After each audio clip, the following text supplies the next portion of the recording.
And ladies and gentlemen, I'm joined now by the one, the only Peter Charles Bukowski. What's up, Pete? I'm doing good. I'm still fighting off the it? adrenaline from Sunday night. That was a fun finish. Is it Charles? It's Andrew, but Charles like Bukowski is the Bukowski most people know. Oh, I don't even. Okay. Yeah, Sunday night, wild. Let me start with this. I love coming on your show, Locked On Packers. And the reason is it's the same when I go on like sometimes people listen to me for hours and they're like, this guy.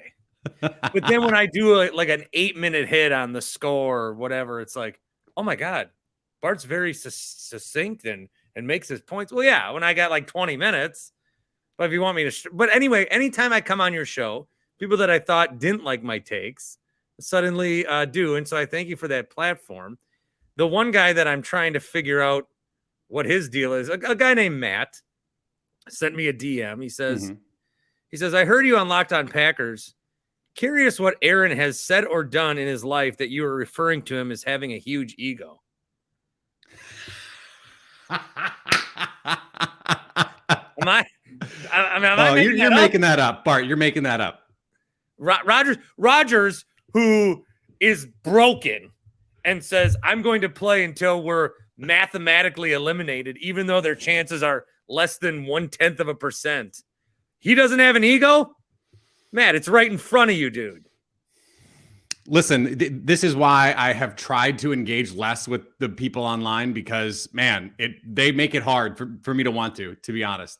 It's just one of those funny things. People see what they want to see. And that goes for players too, by the way. Like, you know, Kurt Benkert came after me yesterday on Twitter for saying something was on Rodgers and not Tyler Davis. I thought it did a good job of explaining why he thought it was on Tyler Davis. And then sure enough, after the game, Aaron Rodgers said, I shouldn't have made the throw. Now Davis ran the wrong route. And so the whole explanation from Kurt Benkert is sort of like null because he ran the wrong route. But that means they both saw the coverage the same way. They both saw it wrong. And so they both did the bad thing. But you have to defend Aaron Rodgers. You have to defend Aaron Rodgers. Some people are just going to do that. Pete, I got a list of John Kuhn jokes I haven't even gotten to you. Now I got to come up with Kurt Benkert jokes? What are you doing to these people? Let's make the jokes. I've been making them all year. I've been doing a radio appearance in Appleton, and man, every time I go on there, I'm making those jokes. Well, I got a couple of emails also. Quinn Johnson, former tight end, says Peter's a little bitch. Hard to argue. Corey Hall. No, I'm just kidding. I ran out of them. Aaron Ripkowski. Man, if Quinn Johnson has thoughts, let's hear them. Would love to hear from you, Quinn. Yeah, he was going to be the next great one. We all loved Quinn. Corey Hall. I remember liking Quinn Johnson. That was like a real thing. Where's Trevor Havner? What does he have to say? Oh yeah, isn't it Spencer Havner? Whatever. the point was made. Here's why I want to talk to you, and I do want to talk to you about, because we talked on your show last week a lot about Rodgers and Love. And then, I mean, we could recycle that conversation, and it's fitting now since Love is going to probably see more time. I more or less want to talk to you about some LaFleur stuff. The Rodgers thing I want to say, though, is, and I've talked to a couple of people on this show, you know, we take voicemails and calls. So today, the big question is, and we're taping this Monday morning. So God only knows what Rodgers is going to say. Like, he's not scheduled to talk to anyone until McAfee, but who knows what thing he'll leak wherever to whatever.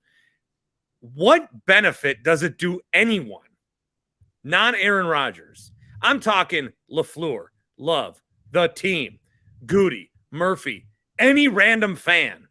What benefit does it do anyone to have Aaron Rodgers play even one more snap the rest of the season?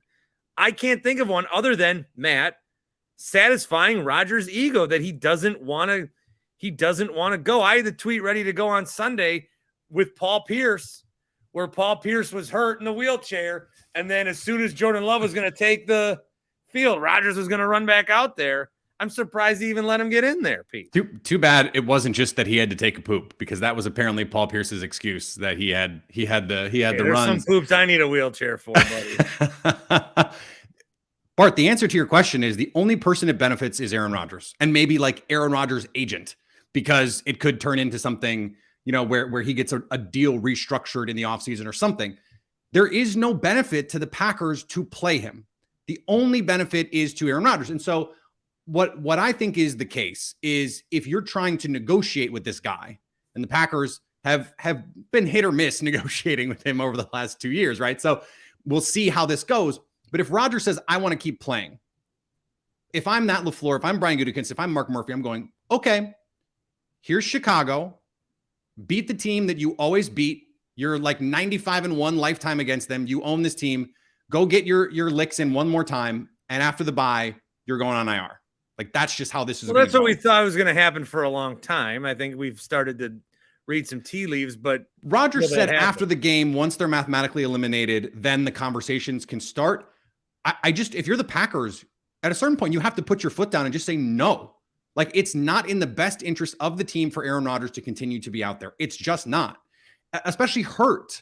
Like, we've seen it. And this is another point that I keep making. It's like, if all the excuses for Rodgers, he's playing hurt. Yeah, I agree. He's playing hurt. It is admirable of him to play hurt. But in some of these games, when he is the one at the end who can't make the throws to Sammy Watkins and Allen Lazard, whether he's hurt or not, that's hurting the team. And so that means now that the season is over, there's no excuse for him to be out there. Yes, hurt Aaron Rodgers probably gives you the best chance to win. Probably. We don't know the answer, and we won't know the answer until we see Jordan Love actually play in these games, which is why now that the season is essentially over, you have to see Jordan Love. You have to, and the team has to be willing to say, we're not doing this anymore, Aaron. The best interest of the team is for 10 to be in there under center. I'm sorry if that hurts your feelings. Well, think of it as like assets. You've got one asset that's Aaron Rodgers. He's hurt. Yeah. You've got the other that's Jordan Love if Rodgers is your quarterback next year, why are you putting him at risk? Like, you just have to say, we're not putting you at risk. If you want to be here next year, there's no reason for you to play. Just go rest. Also, we got to know if we're paying this guy, like Jordan Love. We got to know so Jordan Love looked good in his one quarter of play. But still, the problem with Jordan Love is we don't know. We've got the Chiefs game, which was weird. We've got the Lions game, and then we've got this game, which this was good. This was objectively the best that he's looked as a Green Bay Packer. Oh, absolutely. And it's the most recent. So, there's positivity to feel about that. But what if that's where are you on the conspiracy theory that Rodgers doesn't want Love to play because he knows Love will look good?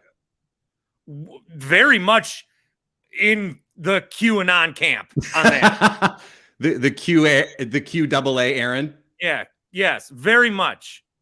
If there's a conspiracy theory to be had, we had some guy suggest on the show last night that he thinks Randall Cobb purposely dropped a touchdown from Jordan Love because he wanted to help his buddy. I thought Kayvon Wallace made a nice play on that ball, but I did think Randall Cobb probably should have come down with it. You got to come back to that ball. But we love conspiracy theories, especially on the Bart Winkler program. No, I don't think he wants. Yeah, I think he wants to keep playing. Why he came back? He wants to play. But we don't know either. Either Jordan Love's really bad or he's really good. I don't think there's going to be a middle here. I'm with you. I think that especially now, and I thought the Devondre Campbell comments were really telling. To be doing one of those local shows and his teammate Dallin Leavitt is talking about Jordan Love, and we see the progress that he's making, and Devondre Campbell interrupts him and does the whole lean into the microphone bit and goes, Jordan Love is better than a lot of starting quarterbacks in the league. If that's the case, then we have to see it. And I can't wait to see it. I thought it was also telling last night how excited were Mike Tirico and Chris Collinsworth to see Jordan Love. Like, they were jacked to see this guy. Oh boy. Yeah.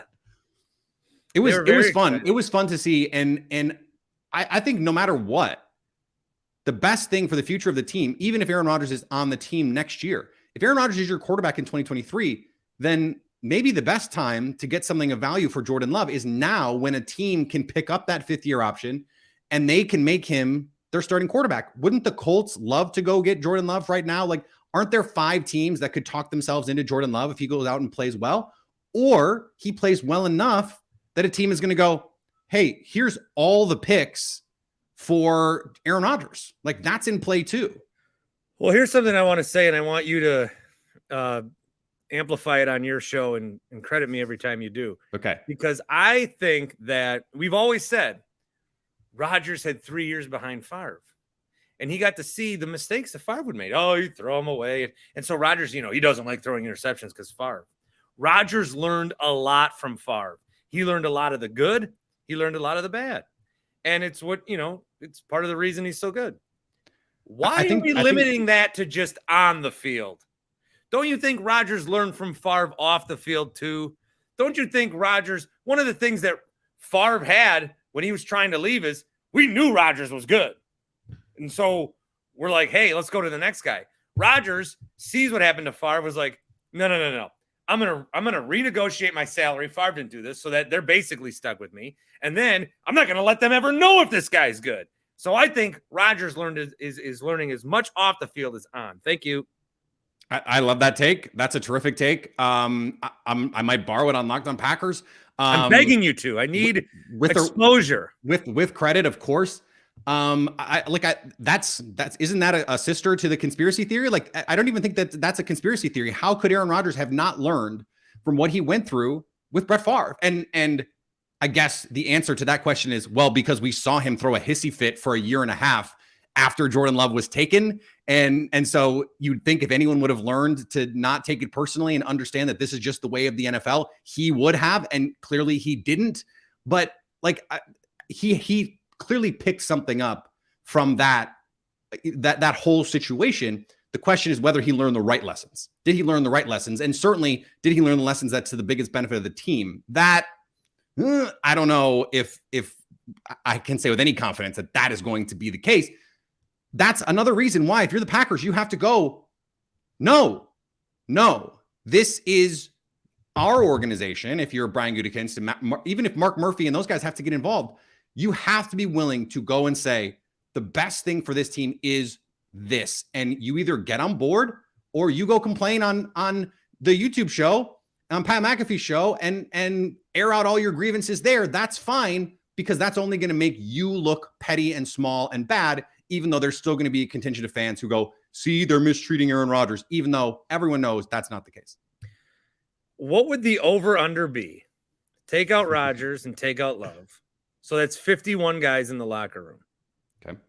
What would the over-under be on guys who want to see Jordan Love start the rest of the season?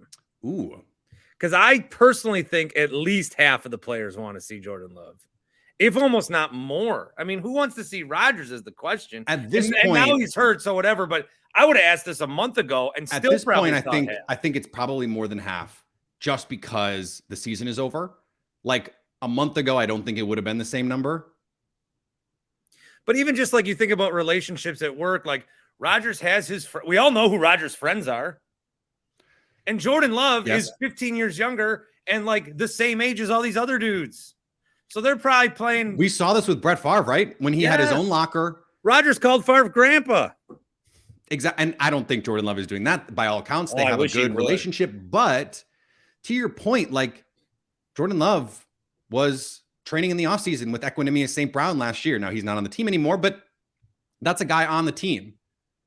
Chris Barnes is one of his best friends going back to high school.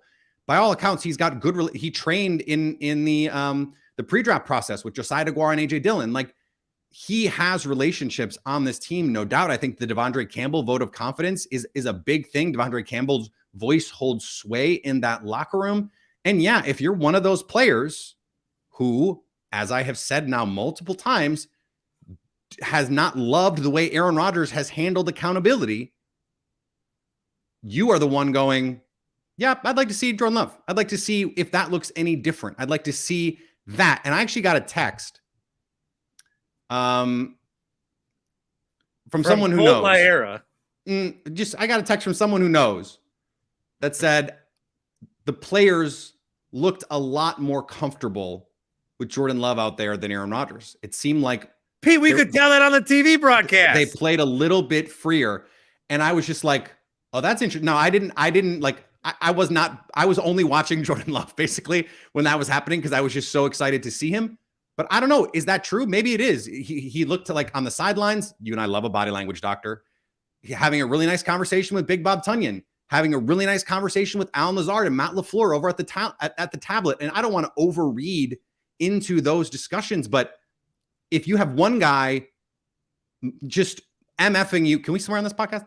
MFing you up and down the field when you drop the ball.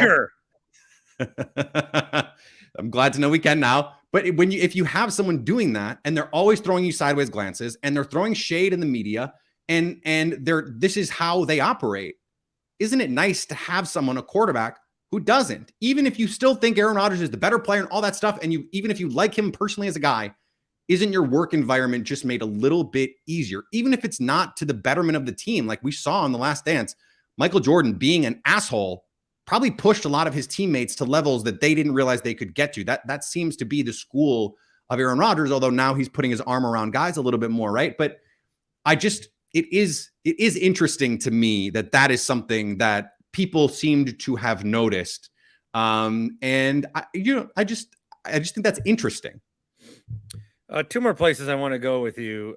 One is what I wanted to talk about, and then obviously we can't stop talking about Jordan Love. I wanted to talk about Matt LaFleur, who I have dubbed the Scrappy Doo of NFL coaches. This is a very specific reference to a very specific age group, but Scrappy Doo, for those that don't know, is Scooby-Doo's younger cousin. Mm-hmm. And Scrappy Doo is very small. He's scrappy, but he's got a big, like, let me at him, I'll get him. But then everyone can just pick him up, and he's like just hanging there dangling. And so I feel like Matt LaFleur's like, let me at him. And then Robert Saleh just picks him up. Got you. Kyle Shanahan just picks him up. Got you. Aaron Rodgers just picks him up. Got you.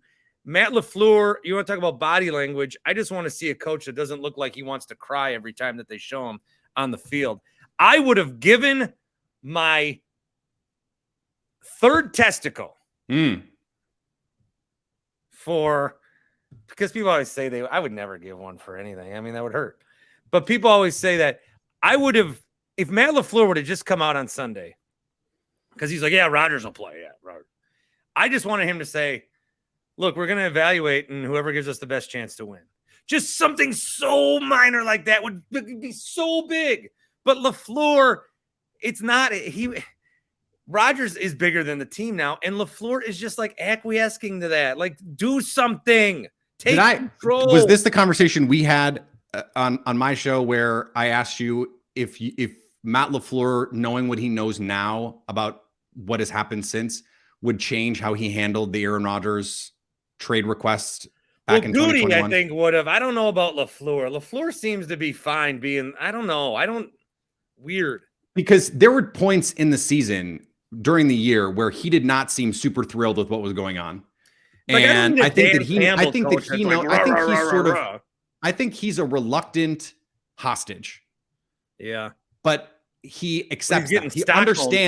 He understands this is what I have to do to give the team the best chance. This is Aaron Rodgers. Like, look at how successful they've been. Like, I think you sort of get wrapped up in that. Like, oh my God, Aaron Rodgers is a great player. I just have to do everything I can to make him happy. Players, coach, all that stuff. And this is when I want to see him say, okay, this is how it's really going to be. Because I think he's empowered Rodgers to the point that now they've just gotten too far away from some of the LaFleur parts of the offense. And I was glad to see on Sunday night the team kept fighting, because I've been worried now for weeks that this season is going to have long-term ramifications on Matt LaFleur's ability to lead a group moving forward. Because if you don't trust the plan and your coach is up there every day saying, this is my fault, at a certain point you're going, maybe it is his fault, and it becomes difficult, I think, to week in and week out. It is hard to be an NFL player. It is a grind to go through an NFL season, the toll that you put on your body physically, mentally, the stress, all that stuff. Not as hard as it is a grind to talk about him 5 days. Well, totally agree. But they get paid way better than we do. But I guess I'll speak for myself. I don't know what the Bart Winkler Show is doing. And skin in my teeth. My son's eating around. I was glad that we saw them down 13 fight. And Aaron Rodgers goes out and Jordan Love goes down and they're fighting. And yeah, the defense can't get a stop to save their life, but they're still giving effort. They're down 13-0. They get a stop on 4th down, 3rd and short, 2nd and short, actually 2nd and 3, 3rd and 1, 4th and 1. They get a 4th down stop, and that gets them back in the game. They're still fighting for this coach, and that's what makes me have faith. I remember in 2019 talking to some players who were like, Matt LaFleur immediately came in and commanded that room. And I just wonder how much of that is gone because of how much space is being made for Aaron Rodgers to take as much control as he wants. I don't know the answer to that, but that's why week in and week out, I'm very sensitive to the idea of them quitting. I don't want to see them quitting because then I start to worry about Matt LaFleur's long-term viability. And I think Matt LaFleur is a good coach. I think X's and O's wise, he's a great coach. The question is leadership, toughness, overcoming adversity. I'm starting to wonder if he is a peacetime general, not a wartime general. And I don't want to have those thoughts, but that's just sort of where I am right now. Yeah, it's a good way to put it. You can't have Scrappy Doo leading an army into Normandy. Sure can't. Let me add him. I've had a lot of great takes in my life. I said the Bucks down 0-2 would win the NBA Finals. One of your best takes. I said that COVID would cost the Bucks an NBA championship, that it would shut down sports. I foresaw that coming. Right. What else did I say? I've had a lot of correct Brewers takes. The Josh Hader trade would sink the team. The Jonathan Scope trade was stupid. I've had a lot of right takes. You're a wash in correct takes. I've always said that about you. My one of my worst takes ever might be that I said this Packers defense will be, since the 85 Bears, one of the top 5 defenses since. So everyone thought they'd be good, though. What the fuck happened? Everyone thought they'd be good. And I think we need to have a conversation at some point, probably now, about how good the players actually are. I mean, we came in saying, oh, look at all this talent. Like, okay, at a certain point, like players have to play. Players have to make plays. But like Mike Renner from Pro Football Focus referred to Adrian Amos as turning into a pumpkin. Like, can you remember an Adrian Amos play from the 2022 season that was good? I can only remember bad ones. That doesn't mean that's all that's happened. That's why you can run on the Packers, because you just block their weak-ass defensive line, and then you get through the linebackers, make a move, and nobody in the secondary wants to tackle. Jair doesn't start playing until they're down 17. I don't know how we so badly misjudge this team, but I think they're also extremely poorly coached. I thought it was so funny. Chris Collinsworth complimenting Joe Barry to going to a single high safety look against the best running team in the league. You mean make Jalen Hurts beat you with his arm instead of his legs and the run game that's been dominant all season? Yeah, what a thought. I was like, it is Michael Scott-esque to come in with such a bad plan that tweaking that plan to a less bad plan gives you compliments. Like that, it's just like, it is the perfect encapsulation of what this team is. And I don't know how Joe Barry is still the coach. And I thought that after last week, honestly. Like, I just don't understand how he's still the head, not the head coach, how he's still the defensive coordinator here. I guess he's well liked by the players. I don't know at this point if that's still the case. Jair Alexander sure doesn't seem to love playing in this scheme. So I don't know why we're still here. I don't know why. Do you want Jim Leonard to be the coach? I mean, I've been saying for a couple of years that would be nice, but we'll see. The trolley problem? I am familiar with the trolley problem. Yes, I've seen The Good Place. I was also a philosophy dual major. So it's like one way 5 people can die, or the other way 1 person can die? Mm-hmm. You have to decide, yeah. Yeah, somehow if Joe Barry's running the trolley, all 6 people end up dying. It would just be a fireball of death for everyone. He's like, he makes all the bad decisions. What a disaster.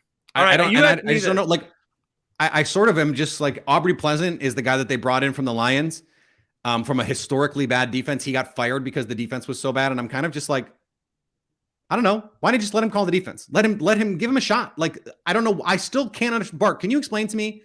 They fire Mike Patton. They keep all of his assistant coaches and only replace Mike Patton with Joe Barry. Like, really? Everyone else was totally doing A+ work. Scrappy Doo's call.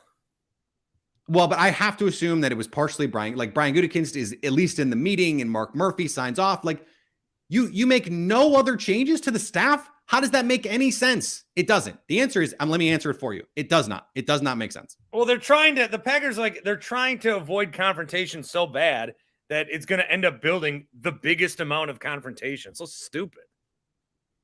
You asked me this last week. What do you want to see out of the rest of the season? I think that one guy I talked to earlier, my good buddy Mike the Painter, he wants to see them lose every game 40-33 because he wants Jordan Love to look really good, but he also wants them to lose because some people are going to, once you see that you have the 9th spot and you're like one game out of the 3 spot in the draft, you might have some people start wanting the draft pick. I ultimately just want to see the team. Like I'm going to tune in to see my team try to win, but I want to see Jordan Love play. I think that's right. I want to see Jordan Love play. I want to see Romeo Doubs come back and play with Jordan Love. Romeo Doubs and Christian Watson. I can't wait to see those guys together at something close to full flight. I'd like to see a little bit more Josiah DeGuara. And that's pretty much it. Like, yeah, Devontae Wyatt probably needs to see the field more. Don't really care. Didn't like that pick when it was made. Don't like it now. And that's pretty much it. Like, just Jordan Love. Give me Jordan Love. This season is now about Jordan Love, which is all the more reason to just say, Aaron Rodgers, you're sitting out the rest of the season because I just don't care. There is no benefit to anyone, including Aaron Rodgers, really, because physically we know he's hurt. Like, it's over. It's over for now.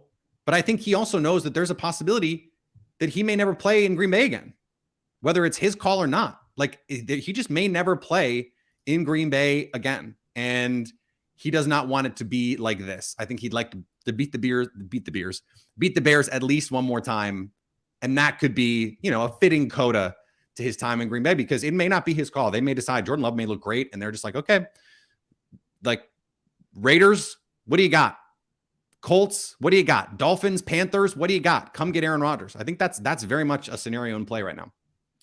Look, I don't want to see Rodgers team up with Devontae again because he did. All right, just shut up. Just retire. Just go away. Just go away.